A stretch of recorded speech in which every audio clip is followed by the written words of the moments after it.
ईश्वर का संदेश हमेशा जीवन में एक दिशा और उद्देश्य के लिए होता है। कभी कभी हम अपने जीवन में कई समस्याओं और उलझनों में फंसे होते हैं, लेकिन जब हम शांति और ध्यान से ईश्वर की ओर रुख करते हैं, तब हमें दिव्य उस उपस्थिति का एहसास होता है। यह संदेश हमें याद दिलाता है कि जीवन में कभी भी अकेले नहीं होते, बल्कि ईश्वर हमारे साथ होते हैं। हमसे कहीं अधिक हमारे लिए चिंतित रहते हैं। यूनिवर्स की सभी परम दिव्य शक्तियों को मेरा हृदय से नमन। यदि आप इस संदेश को सुन पा रहे हैं तो आप परम सौभाग्यशाली हैं। परम पिता परमेश्वर की दिव्य ऊर्जा आप पर और आपके परिवार पर बनी हुई है। हमें अपने विश्वास को मजबूत करना चाहिए। जीवन में बहुत सी कठिनाइयाँ आती हैं, लेकिन जब हम ईश्वर पर पूर्ण विश्वास करते हैं तो वह हमें मार्गदर्शक बन जाते हैं। यदि हम ईश्वर की योजना को समझें, उन पर विश्वास रखें, तो वे हमारे रास्ते को सहज और स्पष्ट बना देते हैं। ईश्वर का संदेश है कि कोई भी आस्था अस्थायी नहीं होती और हर कठिनाई के बाद एक नई शुरुआत होती है। इसलिए हमें कभी भी अपने विश्वास को कमजोर होने नहीं देना चाहिए। परमपिता परमेश्वर हमें हमारे कर्मों के बारे में चेतावनी देते हैं। उनका संदेश है कि जीवन में केवल अच्छे विचार और नेक नियत से ही हम अपनी आत्मा को शुद्ध पवित्र रख सकते हैं। हमारा उद्देश्य सिर्फ खुद को बेहतर बनाना नहीं है, बल्कि दूसरों की मदद करना और उनके जीवन में खुशी लाना भी होना चाहिए। जब हम निस्वार्थ भाव से अच्छे कर्म करते हैं तो भगवान हमारे साथ होते हैं। वे हमारे हर अच्छे काम का हमें अच्छा आशीर्वाद देते हैं और हमें सही दिशा प्रदान करते हैं तथा आगे बढ़ाते हैं। समय सबसे मूल्यवान वस्तु है। जीवन में कभी भी समय को व्यर्थ नहीं करना चाहिए, क्योंकि समय एक बार चला जाता है तो वह फिर कभी वापस नहीं आता। हमें अपने समय का सदुपयोग करना चाहिए और जो कार्य हम करना चाहते हैं उन्हें पूरा करने के लिए आगे कदम बढ़ाना चाहिए।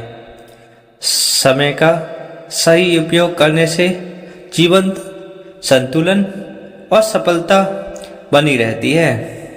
यूनिवर्स का दिव्य संदेश है कि हमें नियमित रूप से आत्मनिरीक्षण करना चाहिए। खुद को देखकर हमें यह समझना चाहिए कि हम कौन हैं, हमारी कमजोरियां क्या हैं, क्योंकि हमारी कमजोरी और हमारी अच्छाई हमसे बेहतर कोई और नहीं जान सकता। और हमें किस दिशा में सुधार की आवश्यकता है, आत्मनिरीक्षण से हमें अपनी कमियों का पता चलता है और उन्हें दूर करने की प्रेरणा मिलती है और साहस मिलता है।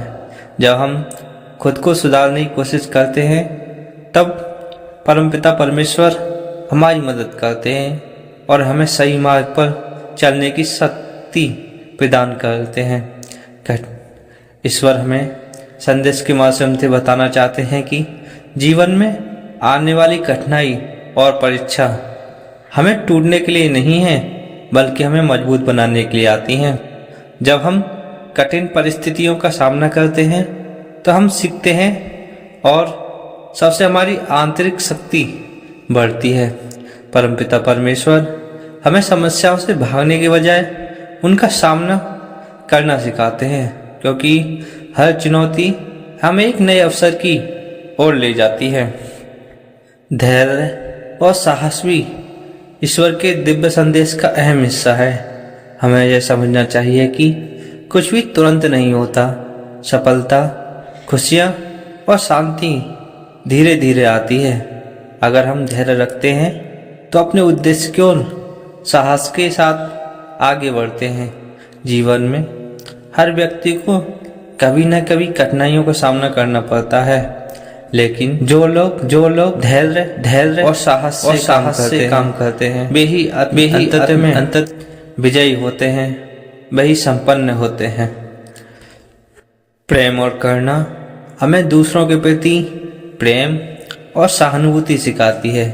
यदि हम अपने दिल में सच्चा प्रेम रखते हैं तो न केवल हम दूसरों का भला कर सकते हैं बल्कि खुद भी शांति और आनंद पा सकते हैं।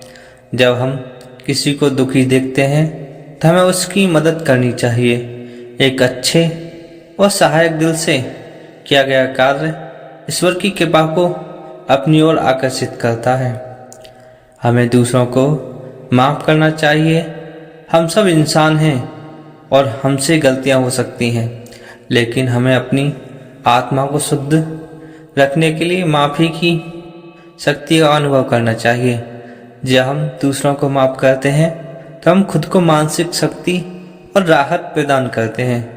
ईश्वर की दृष्टि में क्षमा एक पवित्र गुण है और वह हमें गुण को अपने जीवन में अपनाने के लिए प्रेरित करते हैं। हमें अपने जीवन में संतुलन बनाए रखना चाहिए।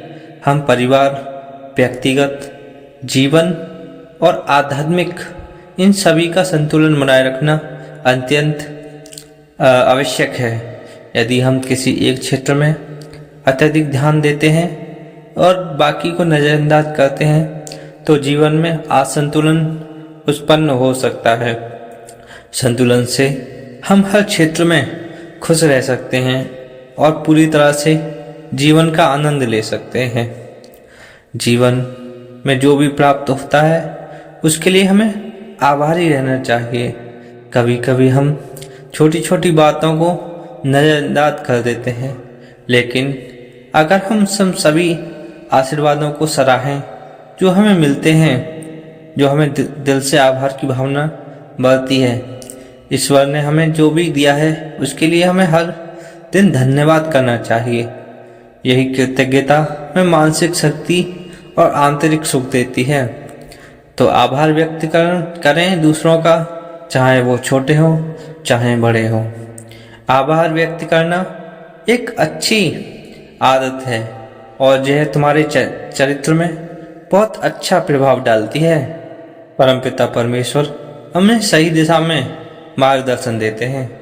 जब हम उनके प्रति अपने मन में श्रद्धा और भक्ति रखते हैं, उनका संदेश यह है कि हमें किसी भी मुश्किल समय में हार नहीं माननी चाहिए। वे हमेशा हमें सही रास्ते पर चलने की शक्ति देते हैं और यदि हम उनके आशीर्वाद से काम करते हैं तो हम किसी भी कठिनाई को पार कर सकते हैं।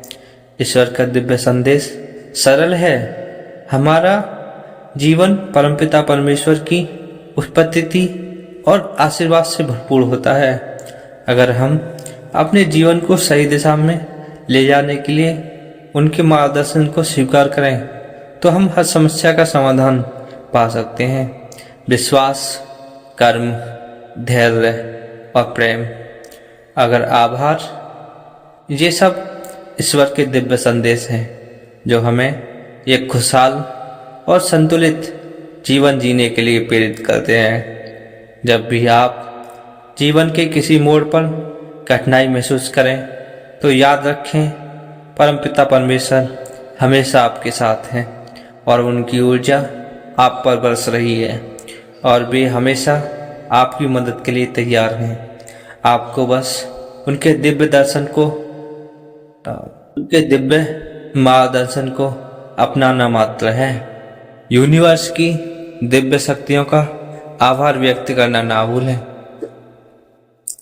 उनका आभार व्यक्त करने के लिए कमेंट में उनको धन्यवाद बोलें, उनका आभार व्यक्त करें, हर हर महादेव लिखें और तो आपकी जो भी इच्छा है वो भी आप लिख सकते हैं। वीडियो को लाइक करें, चैनल को सब्सक्राइब करें। आपको यूनिवर्स का दिव्य संदेश और ईश्वर के संदेश आपको ऐसे ही प्राप्त होते रहेंगे और मुझे आशा है कि उनका दिव्य आशीर्वाद, उनकी कृपा आप पर और आपके परिवार पर ऐसी ही बनी रहेगी और आपके शुभ कार्यों में आपको सफलता अवश्य मिलेगी। मैं ईश्वर से प्रार्थना करूंगा जो भी इस मैसेज को सुनेगा उनके आने वाले दिन मंगलमय हों और वे खूब तरक्की, खूब सफलता प्राप्त करें, नेकी के रास्ते पर कर चलें और शुभ कर्म करें, क्योंकि शुभ कर्म का शुभ फल ही मिलेगा और आप पर और आपके परिवार पर ऐसे ही ईश्वर की कृपा बनी रहेगी। धन्यवाद।